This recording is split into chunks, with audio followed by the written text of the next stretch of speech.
suis très heureuse de vous retrouver pour cette deuxième vidéo sur ma chaîne. Donc cette vidéo va porter, comme je vous l'ai dit dans ma toute première vidéo, sur le livre Cœur cerise de Cathy Cassidy, qui est le tome 1 des filles au chocolat. Alors, c'est vrai que je partais dans cette lecture avec beaucoup d'a priori. Alors oui, on me l'avait beaucoup conseillé. Oui, j'en avais entendu énormément de bien partout. Sauf que il y avait quelques petits points qui me dérangeaient. Au vu en fait de l'histoire, je me suis dit bon, il va y avoir une romance. Les romances, j'en ai quelques-unes, mais je les choisis vraiment avec soin parce que c'est pas ce que je préfère. En plus, ça m'avait l'air d'être vraiment un livre entre guillemets de filles. Et voilà, c'est pas que je sois garçon manqué, mais je lis pas tellement de livres de filles. Donc je me suis dit, oulala, ça risque de pas trop me plaire. Et puis j'en entendais tellement parler que je me suis dit, bon, allez, lance-toi Céline, qu'est-ce que tu risques? Après tout, entre deux lectures un petit peu plus sombres, un petit peu plus matures, ça peut être vraiment une bonne transition. Et donc, je me suis lancée dans cette lecture la semaine dernière et pour tout vous dire, j'ai vraiment adoré.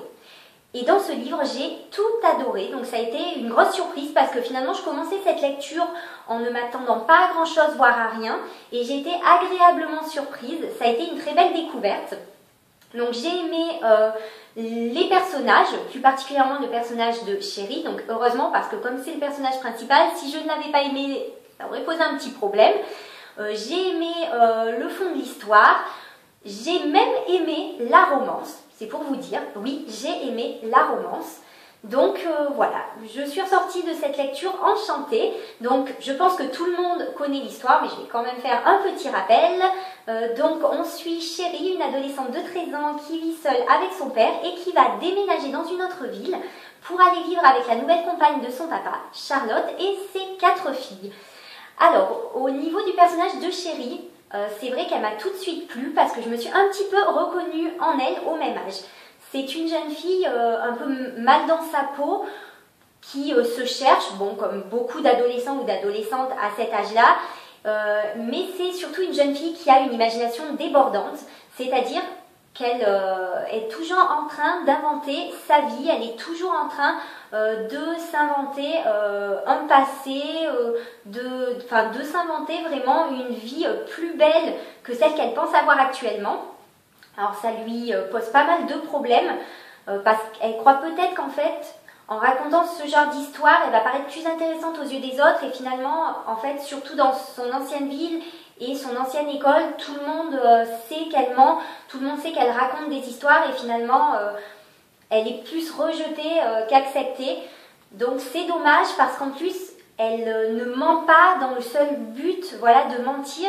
Elle ment vraiment parce qu'elle veut être acceptée et parce qu'elle ne trouve pas sa vie très chouette comme elle est actuellement. Donc j'ai trouvé ça vraiment émouvant. En fait, Chéri, elle m'a fait sourire, elle m'a fait rire, elle m'a émue. Vraiment, elle m'a fait ressentir 1000 émotions et j'ai été très heureuse de parcourir cette histoire en sa compagnie. J'ai aussi, comme je vous le disais, beaucoup aimé le début de romance avec Ché. Donc Ché, c'est un jeune homme qui à la base est le petit ami d'une de ses demi-sœurs, Oné. Et tout de suite, en fait, ils vont ressentir une attirance l'un pour l'autre. Et je trouve que c'est un très beau couple qui vont super bien ensemble. Parce qu'ils ont un petit peu les mêmes failles, ils sont mal dans la peau tous les deux. Voilà, ils sont mal dans leur peau, mais pour des raisons différentes. Mais finalement, voilà, ils partagent quand même pas mal de choses. Et j'ai hâte de voir comment va évoluer leur relation. En plus, Ché est vraiment le garçon idéal. C'est le petit ami idéal, l'ami idéal, le futur gendre idéal. Vraiment, il a tout pour lui, ce garçon. Et j'ai beaucoup aimé son caractère. C'est quelqu'un qui est tout le temps en train d'aider les autres, il veut que les autres aillent bien, il est toujours là pour consoler, pour rassurer, alors que lui-même finalement aurait aussi besoin qu'on s'intéresse à lui et qu'on s'occupe de lui, et c'est vraiment toujours lui qui va vers les autres et qui les aide, qui se porte à leur secours. Et j'ai trouvé que pour un garçon de 14 ans, il était vraiment très très mature. Et du coup, c'est vrai que ça a apporté justement une maturité à l'histoire que j'ai beaucoup appréciée. J'ai aussi aimé vraiment énormément les demi-sœurs de Chéri. Donc pour l'instant, on n'en sait pas trop sur elles parce que cette série Les filles au chocolat est une série de plusieurs tomes. Et en fait, chaque tome va s'intéresser à une des jeunes filles. Donc il me tarde de découvrir les autres tomes pour savoir comment vont évoluer les demi-sœurs de Chéri, pour voilà, un peu plus les connaître, pour approfondir un petit peu leurs envies, leurs passions, leur personnalité, parce qu'elles sont vraiment totalement différentes, mais tout aussi intéressantes à mon avis les unes que les autres.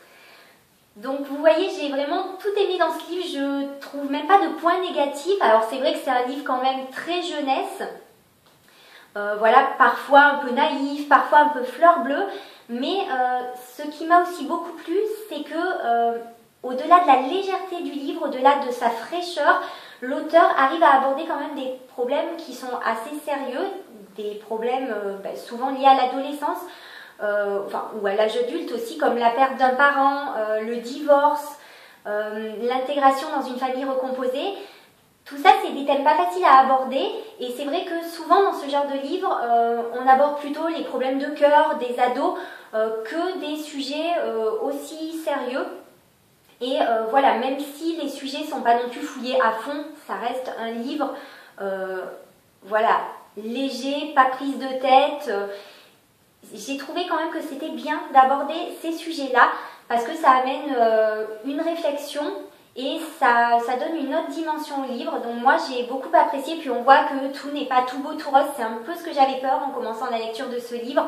Et finalement, non, voilà, ça m'a beaucoup plu. Donc si vous ne l'avez pas encore lu, je vous le conseille à mon tour fortement. En plus, ça pourrait faire une superbe lecture estivale, une très belle lecture de plage. Donc si vous avez ces livres dans votre palle, que vous n'êtes encore jamais lancé et que voilà, vous aimez garder des livres pour une période particulière, je vous conseille vraiment ces livres en période d'été. Parce que voilà, moi j'ai lu ce livre, en tout cas ce tome-là, en période d'hiver et j'ai adoré, mais je pense que vous ne prendrez que plus de plaisir à le lire l'été parce que c'est totalement dépaysant, c'est frais, c'est vraiment un livre qui voilà, qui fait pas trop réfléchir et donc ça relaxe. Vraiment moi, c'est un livre qui m'a relaxée. Et comme je lis quand même des livres assez sombres, pas forcément toujours complexes, mais voilà, je lis peu d'histoires comme ça, aussi fraîches, mais du coup voilà, ça m'a amené une bouffée d'air frais et j'étais très heureuse d'avoir écouté tous vos conseils et tous vos avis. Donc j'espère qu'à mon tour, je vous aurai donné envie de lire ce livre si ce n'est pas déjà fait. Je vous remercie en tout cas de me suivre, d'avoir regardé cette vidéo et on se retrouve très bientôt parce que j'ai envie de vous préparer un top 5 de mes sorties les plus attendues. Alors, je ne sais pas si ça a déjà été fait, hein, sûrement. Pour l'instant, j'ai pas vraiment vu de vidéo sur ce thème-là. Mais voilà, j'y ai pensé hier soir et je me suis dit, ah, ça serait bien un top 5 de mes livres les plus attendus. Et j'ai déjà pas mal d'idées. Donc, il me tarde vraiment de vous présenter tout ça et de vous montrer ces magnifiques livres qui me tardent d'avoir dans ma bibliothèque et dont certains sont déjà précommandés chez mon libraire. Donc sur ce, je vous laisse, je vous remercie encore une fois, vous souhaite une très bonne journée et vous dis à très bientôt. Bye bye!